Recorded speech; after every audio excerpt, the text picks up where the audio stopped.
क्या कर रहे हैं बच्चों आप लोग? नई लकड़ी की सतह को रगड़कर फिर समतल कर रही हूँ।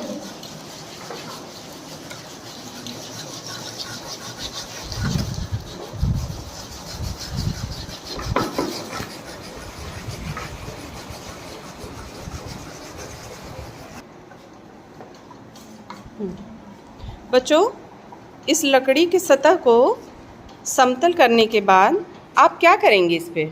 हम इस चित्र को अपने टीचर से चिपकाएंगे। कैसे हैं आप लोग? बच्चों, आज हम लोग सामान्य हिंदी विषय के अंतर्गत शब्दों में सूक्ष्म अंतर प्रकरण पर आज की इस कक्षा में कुछ गतिविधि करेंगे और शब्दों में सूक्ष्म अंतर कहते किसे हैं इसको जानेंगे। तो बच्चों, सबसे पहले हम ये जान लेते हैं शब्दों में सूक्ष्म अंतर होता क्या है। बहुत से ऐसे शब्द जिनका उच्चारण समान होता है किंतु उनके अर्थ अलग अलग होते हैं। ऐसे शब्द युग्मों को समान उच्चारित शब्द कहते हैं। दूसरे शब्दों में यदि हम कहें तो ऐसे शब्द जिनकी वर्तनी में थोड़ा बहुत अंतर होने के कारण समानता का आभास होता है, लेकिन अर्थ की दृष्टि से उनमें कोई समानता नहीं होती है। ये समान उच्चारित भिन्नार्थक शब्द कहलाते हैं, जिसे हम कह सकते हैं कि इनके शब्दों में सूक्ष्म अंतर होता है। उदाहरण के रूप में हम देखेंगे बच्चों, ये है स्वजन और ये है स्वजन। स्वजन और स्वजन आप देखेंगे दंत स और तालव्य श का ही इसमें अंतर है। इसी को ध्यान में रखते हुए संस्कृत के एक व्याकरणाचार्य ने अपने पुत्र को समझाते हुए कहा था, यद्यपि बहुना ग्रीसे तथापि पठपुत्र व्याकरणम, अर्थात हे पुत्र, भले ही तुम बहुत अधिक का अध्ययन न करना, लेकिन व्याकरण का अध्ययन अवश्य करना, क्योंकि यदि तुमने स्वजन के स्थान पर स्वजन बोल दिया तो अर्थ का अनर्थ हो जाएगा। क्यों? क्योंकि स्वजन का अर्थ होता है आत्मीय जन। स्वजन का क्या अर्थ होता है? आत्मीय जन। और स्वजन का अर्थ होता है बच्चों कुत्ते का बच्चा या कुत्ते का बेटा। तो यदि हमें दंत स और तालव्य श में अंतर नहीं पता है और यदि हम हर्षातिरेक में स को श बोल देते हैं और हमारा कोई अपना आ रहा हो और कहेंगे देखिए देखिए हमारे स्वजन आ रहे हैं, तो यहाँ पर क्या हो जाएगा? अर्थ का अनर्थ हो जाएगा, क्योंकि वो हमारे स्वजन हैं न कि हमारे स्वजन हैं। तो बच्चों, हम लोगों ने एक गतिविधि बनाई है। हम आप दोनों लोगों ने मिलके क्या गतिविधि है?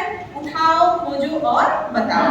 तो इस तरह से छोटे टुकड़े पर दोनों सतह पे आप देखेंगे शब्दों में सूक्ष्म अंतर को धारित करता हुआ शब्द लिखा हुआ है और उसके अर्थ को प्रकट करने वाला चित्र बड़े टुकड़े पर हम आप मिलके इसको बनाएंगे, इस गतिविधि को, जिसका नाम है उठाओ, खोजो और बताओ। इस गतिविधि के माध्यम से बच्चों हम लोगों ने इस हिंदी साहित्य जैसे विषय में दो चीजों को अपनाया है। पहला काष्ठ कला को अपनाया है और दूसरा चित्रकला को अपनाया है। चित्रकला के माध्यम से हम इस व्याकरण को समझेंगे और काष्ठ कला का प्रयोग किए हैं। तो इसके लिए मैं कक्षा कक्ष से कीर्ति को यहाँ पर बुलाती हूँ, वो आए और इन दोनों डिब्बों में से उठाओ, खोजो और बताओ गतिविधि को आगे बढ़ाएं।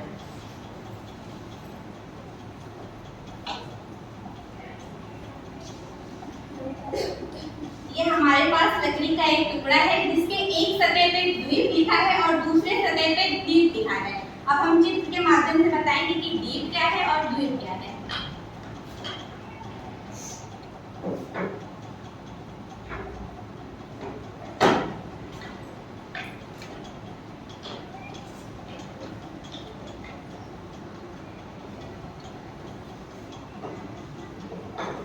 इस दीप का अर्थ होता है दीपक, जो हम सुबह शाम अपने घर में जलाते हैं। और इस द्वीप का अर्थ होता है टापू।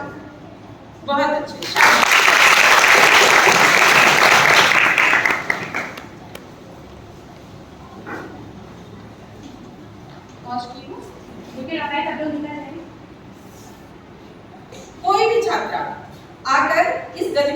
आगे बढ़ाएगी।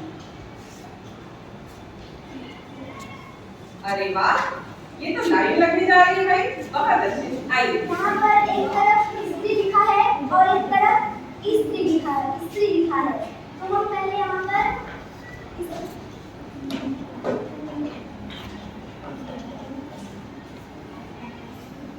ये रही स्त्री। इस शब्द का अर्थ है स्त्री। स्त्री मीन्स महिला। और एक स्त्री, इसका अर्थ है कपड़ा प्रेस करने वाला यंत्र। बहुत अच्छे।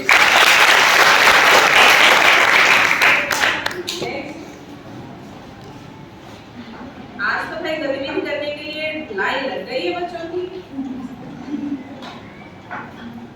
ये देखिए, इस पे एक तरफ लिखा है अली और दूसरी तरफ लिखा है अली।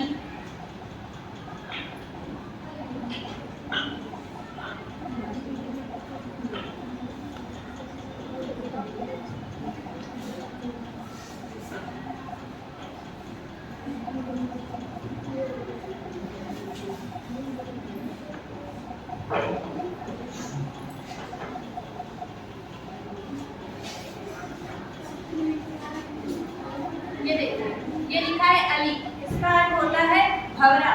और जैसा इसकी दूसरी तरफ लिखा है अली, इसका अर्थ होता है सखी।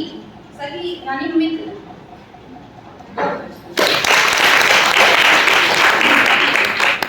अगला बच्चा, इसके एक पृष्ठ पे लिखा है बदल और दूसरे पृष्ठ पे लिखा है बदल। इन दोनों का अर्थ अलग अलग होता है और उच्चारण एक ही होता है।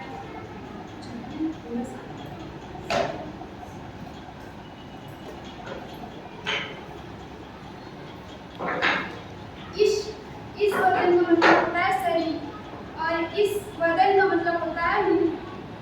बहुत अच्छे।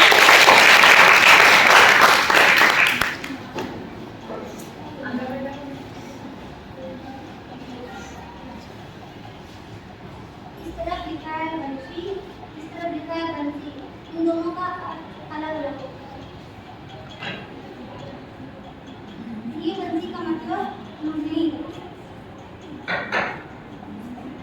और इस बंसी का मतलब होता है मछली पकड़ने वाला कांटा। बहुत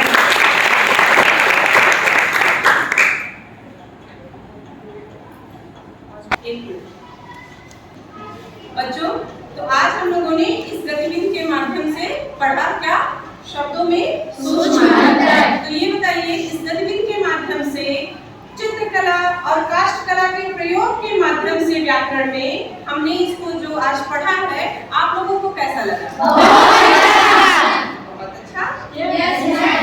आपके लिए कुछ गृह कार्य है। इसी तरह से शब्दों में सूक्ष्म अंतर को प्रकट करता हुआ और अर्थों में विशेष अंतर होता है जिनमें आप उन शब्दों को चुनेंगे और उसके अर्थ को बतलाता हुआ चित्र और भी संख्या में आप बनाकर कल कक्षा कक्ष में लेकर आएंगे। धन्यवाद।